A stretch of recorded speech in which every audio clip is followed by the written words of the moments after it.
a shoplifter. Really? Yes, I take things that I have not paid for and put them into my pockets. And I've done this since I was very young. What's your first memory? Old Barrel, going to the Old Barrel, stealing a couple of grape sticks, the Jolly Rancher grape sticks, and getting caught. And my dad caught me and was like, "Where did you get the money for that?" And of course I was like, "Bah!" And immediately confessed and had to go and pay the guy and admit that I'd shoplifted, which you would think that should be enough. He will stop shoplifting. He's learned his lesson, but I did not. I continued to do it.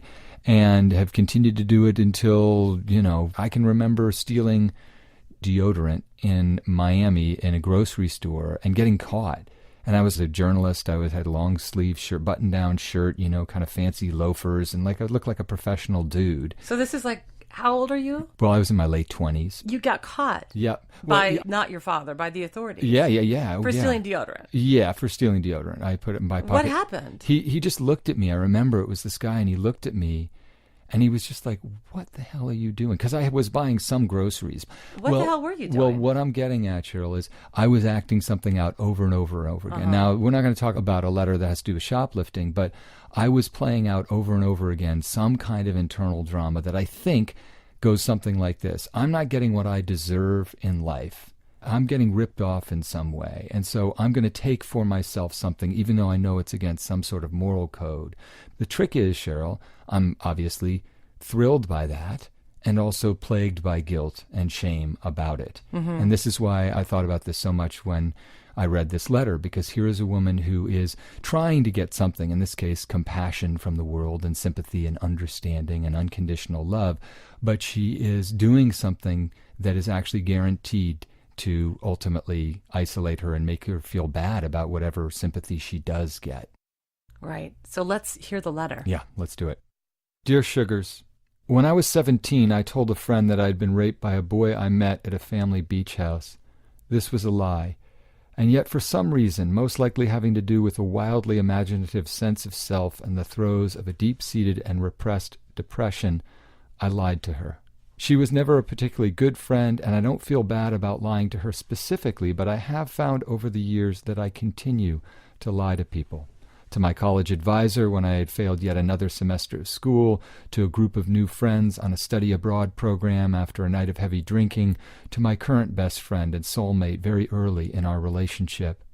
The lies have escalated and reformed a bit to fit different situations. Once it was that my high school boyfriend had committed suicide. Another time it was that I had been mildly abused during a summer fling. The situations have all been similar. I find myself in an emotionally complex place where I start to open up to people about the sadness and anxiety that hold a permanent place in my heart, or I have to account for seemingly erratic behavior, and I can't be honest. Over the past year, I've gotten better. I've started to see a therapist, and I've tried to be as honest with her as I can be. I try as much as I can to be honest with my best friend, and I usually succeed. I'm trying to live a life in accordance with what I know to be good and moral. I know that what I have done in the past is wrong, and I like to think that something inside of me has changed to realize that true connection can't be faked, and any compassion gotten through dishonest means is not real and doesn't feel good in the long run. But I have always struggled with living in the past and constant doubt and regret. How do I move forward? How do I truly become this person I see glimmers of but can't quite reach? How do I shrug off the false persona? Or do I not and learn to live with it? Signed, Wannabe Phoenix. Wow. I just want to say first, Wannabe Phoenix, I think it was really brave for you to write to us about this. Lying, kind of like shoplifting. Yes. Steve started this with telling us this story about how he shoplifted throughout his life. I think this is something like lying. We're ashamed of stealing and lying, right? Yeah. And so before we begin, I want to say absolutely my answer to that last question you asked is should I just accept this? Should I accept who I am, this person who lies, tells grand lies to the people closest to me? I know the answer to that is no. And not because you're a terrible person for lying. It's because lying hurts you. You're an unhappy person. Yeah. Yes. It's isolated you. And yeah. It's clear to me that these lies are about wanting love. And so I think this is a good way to introduce our guest, because Leslie Jamison, the author of the Empathy Exams, part of what this all boils down to is the ways in which we encode our pain in particular stories and narratives. And I think Leslie's book, The Empathy Exams, is so brilliant in a number of different ways, articulating that struggle to how do we find a narrative for our pain. Let's give her a call. Let's do it.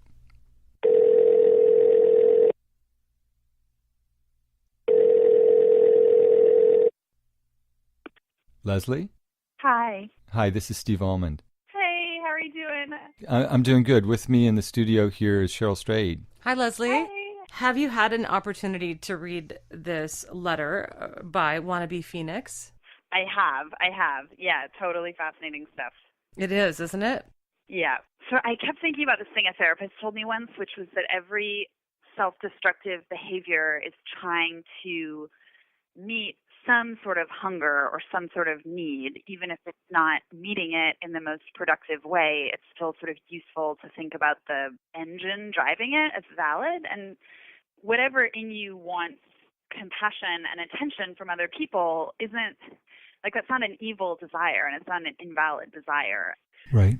I mean, in every scenario that she presents, she talks about these variations on the lies, but they all center around her being a victim of something awful.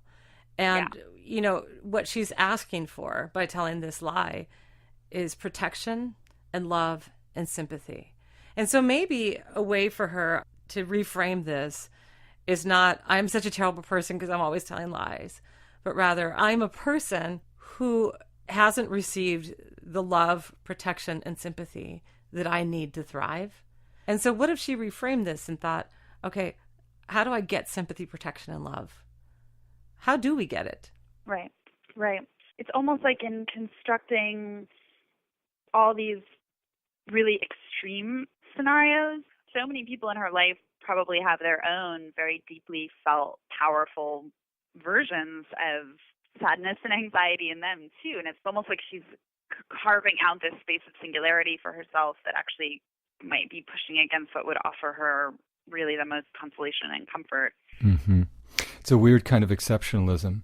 And I think actually people struggle with this all the time. They feel essentially they don't have any good reason to feel anxious and sad and depressed. Yeah. It's not enough. Right.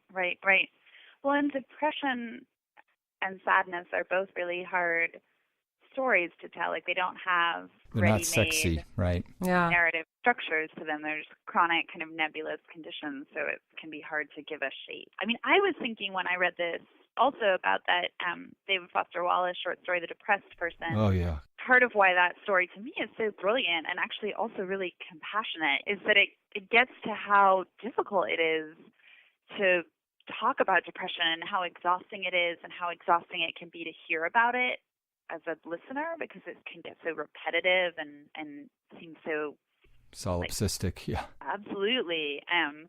But it does kind of honor that difficulty, and that's what I feel like she isn't honoring in herself. That's right. It's sort of like depression is the chronic illness of your emotional state, in the sense that people say, but really, what is it? Did something happen? I think this is really in many ways fostered by this larger idea that something terrible has to have occurred, and we've got narratives all around us in our popular culture and certainly in news and journalism. I mean, the entire way that we function now as a culture, our common narratives are all huge traumas and disasters. We just sort of skip from one to the next. And underneath all of those is the vast majority of the time, many of us are walking around in sadness and depression that is completely incomprehensible to us. I thought a lot about a couple of different books when I was reading over this letter. I thought about A Million Little Pieces, the James Fry book, and I thought, well, you know, it's so interesting because he's a really good writer, but he had to sort of gin up his life. The truth is, like our letter writer, that he felt bad about himself and probably depressed and anxious, and so he became a drug addict, and he kind of messed up his life. And that's a lot of people's stories. But in order for him to feel that he had the right to write about it and elicit sympathy and support, he had to fabricate all of this extra Hollywood stuff about going to jail and, you know, make it more dire and sort of trauma-laden than it really was. But actually the story that he set out to tell, and I think probably would have told brilliantly if he'd been willing to just put it out there, is much more common. Not I had this big, glamorous, disastrous life, but I slowly but surely ruined my life. And, in a certain way, the world rewarded him for those big, elaborate lies, right? And then the world punished him. Yeah, absolutely. But they put him up on that pedestal. And part of what I'm getting at is I think that pressure to find some justification for an inward depression or anxiety or sadness or acting out is part of what causes people to try to gin up the trauma in their lives, because they don't think it's enough to just be depressed. Right. Because being depressed is something shameful and there's no real reason for it, and just buck up. Right. And so, a lie is a story. Right. It's a narrative.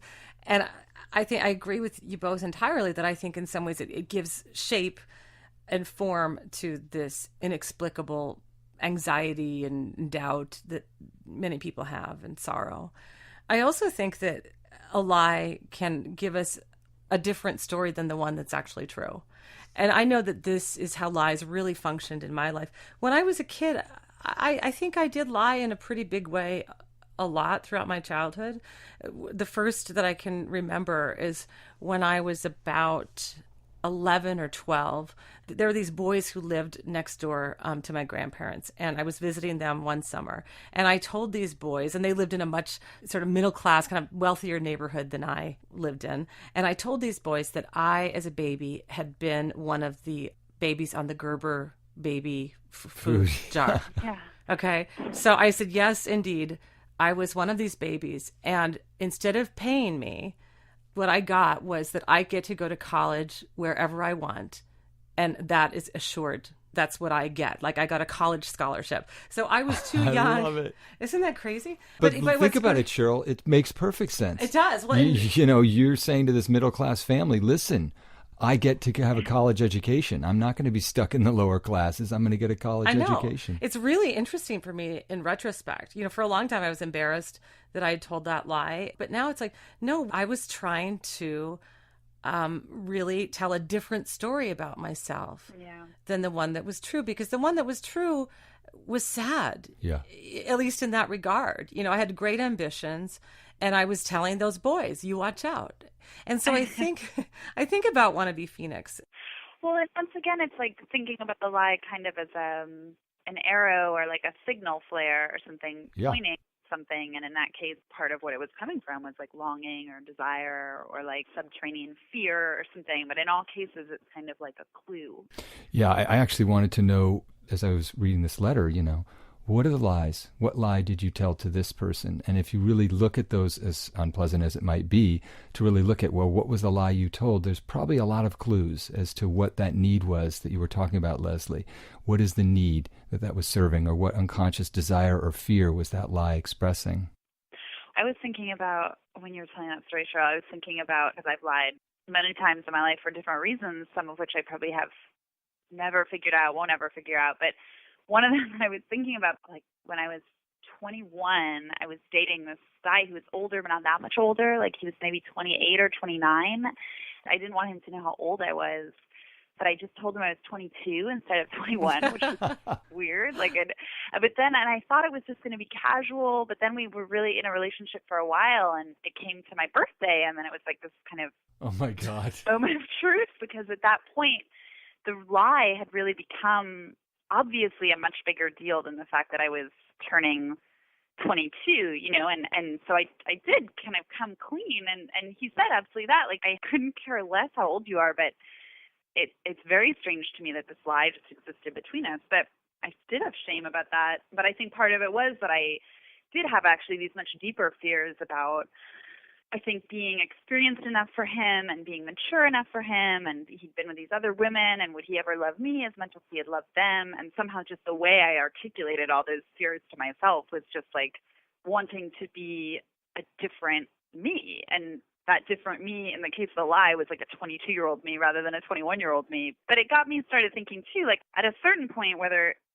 the lying itself, people talk about like the familiar hell that you, I mean, in the context of addiction a lot, but like seeking out the familiar hell, like even if it feels really bad, it's still something that you know. And it just struck me that like if she's lying over and over again in these different situations, that there's almost something that started to feel like a familiar groove about that kind of shame or like a self-fulfilling prophecy of like, I'm a person who is bad in this way, and so I'm going to keep being bad in this way, or like, this is the part of myself I hate most, so I'm going to keep pushing on the bruise.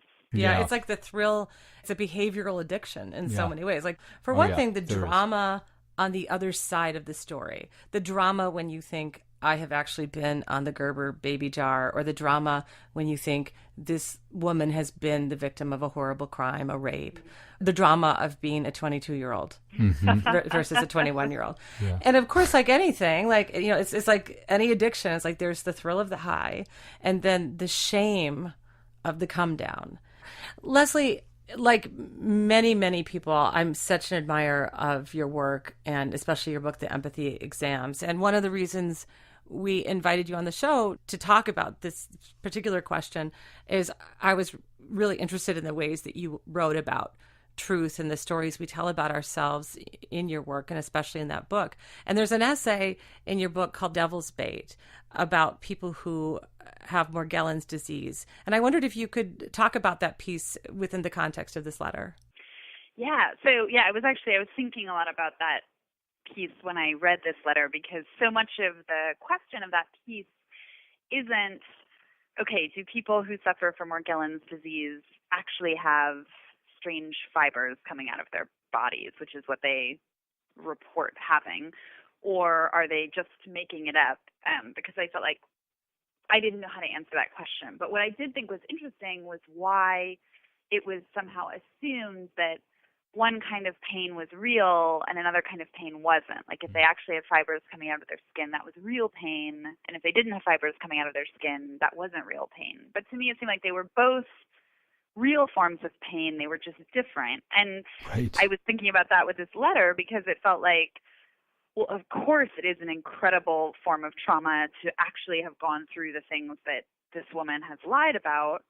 And it's not the same to have not gone through them, but it's still a form of pain to have whatever she has inside of her that she feels like she wants to communicate. And I guess it's that sense of, sometimes it doesn't always feel very useful or compassionate to start sorting people or experiences into like valid pain and invalid pain. And this gets back to what we were saying earlier about sort of maybe trying to invite her to stop thinking so much about whether her pain is valid, to almost, I mean, I guess what I would say is like, accept that your pain is valid, and in accepting that, then claim the right to tell a truer story about it rather than fitting it into these other narratives. Yeah, pain is part of the human condition, but how honest are we about its real sources? Right? This woman can't say, you know, I'm depressed and sad and I don't know the reasons and they're confusing to me and they might seem obscure to other people, but she can say, yeah, a couple summers ago I was raped by this boy. Right. Yeah, well, and I do think it is hard to figure out like how to tell the story. And like one of the moments that was really heartbreaking in her letter to me was when she's recognizing that like any compassion gotten through dishonest means is not real, because it made me feel like she was setting up these relationships where, because she had lied about something in the relationship, it was almost like she felt like she had polluted everything. Right. Any caring she got, she couldn't actually even experience that way. I mean, I do think that Wannabe Phoenix really has two problems that she's presenting to us in this letter. You know, the first is this habit she has of telling terrible lies, which is a problem in and of itself, but then the profound shame that comes with being a liar. One thing I was struck by is many, many times now I have told the story, both in my books and in talking about it. I'll say, you know, my mom died and I was grieving and I used heroin and it was a way for me to heal my sorrow. You know, it wasn't the right thing to do, but I was trying to heal myself. And replace that heroin use with, I told a bunch of lies. I went around and lied to everyone I met. There would be so much more judgment. There's so much more stigma attached to being a liar than there is to being an alcoholic or using drugs or being promiscuous or any number of the other ways that we essentially get people to love us or pay attention to us. You know, I think the only way out of this is to try, you know, Wannabe Phoenix, to forgive yourself. You know, forgive yourself for the fact that this lying is the way you've chosen. It's like your addiction, but it's the way you've chosen to soothe yourself. through that sorrow. And it's engineered to make her unlovable and make her feel worthless. Don't you think? I mean, there's like this natural judgment we have against liars in ways that maybe we don't so much anymore against people who have other ways of dealing with their problems. Yeah, well, lying in particular, everybody does it in large and small ways. And so we're triggered by it. When we see somebody lying overtly, getting caught over and over again, pathological liar, they're really sort of off the scale of trust. Somebody is an alcoholic or they're promiscuous, well, they're dealing with that. I don't know if there's a Liars Anonymous. I think we just, at a certain point, say that person is not dependable. But that's not the tragedy. The tragedy is that they don't know and accept themselves. And so they have no hope of, finding an honest path to what this woman clearly wants, which is compassion and love and concern, and somebody to accept that the pain she feels is real, even if she doesn't entirely understand it or it doesn't have some easy explainable cause. Yeah, I agree with both of what you just said. And I mean, in terms of thinking about like the second huge part of her question, which is like not just what to make of this, but what to do about it or how to find some way out of it. Like, I do feel like forgiving the behavior, not in terms of thinking of it as acceptable, but thinking of it as one behavior on a whole continuum of behaviors that lots of people do. Like, yes, because lots of people lie, and also yes, because lots of people seek love and compassion in ways that hurt other people, which is part of the crux here, which is, I think, part of where her guilt comes from, understandably, is that her ways of seeking sympathy have cost other people something, which is to say they worry about her, they feel pain for her, and she feels, I think for good reason, like guilt about causing that pain. I think it would help for her to come clean to somebody, but she wouldn't necessarily have to think about it as like coming clean to everybody all at once. But maybe you could just start with being fully honest with one person, and that can really help ease a certain kind of burden. Right, yeah. Well, Leslie, we are huge fans of yours, and, we're so thankful that you will, came on the show and would help us sort of try to sort through these many questions that Wannabe Phoenix is struggling with. Yeah, I mean, I feel for Wannabe Phoenix out there. Thank you, Leslie. Thank you both. Bye. Last Seen, a new podcast from WBUR and the Boston Globe, investigates the largest unsolved art heist in history. So about the time that he begins putting the duct tape on, he says, "This is a robbery." The theft of $500 million worth of art from the Isabella Stewart Gardner Museum in Boston. When the FBI says, we solved it, we know who did it, it's like, no, you don't, because you don't have the paintings. Subscribe and listen to Last Seen now on Apple Podcasts or wherever you get your podcasts. Sponsored by Samuel Adams and ADT Smart Home. I'm Michelle Goldberg. I'm Ross Douthat. And I'm David Leonhardt. We're the hosts of The Argument, a new podcast from the New York Times opinion section. These days, it's more important than ever to listen to people who disagree with you. Maybe they'll teach you something new, or maybe they'll just teach you how to beat them. So listen to The Argument from the New York Times. Subscribe on Apple Podcasts or wherever you like to listen.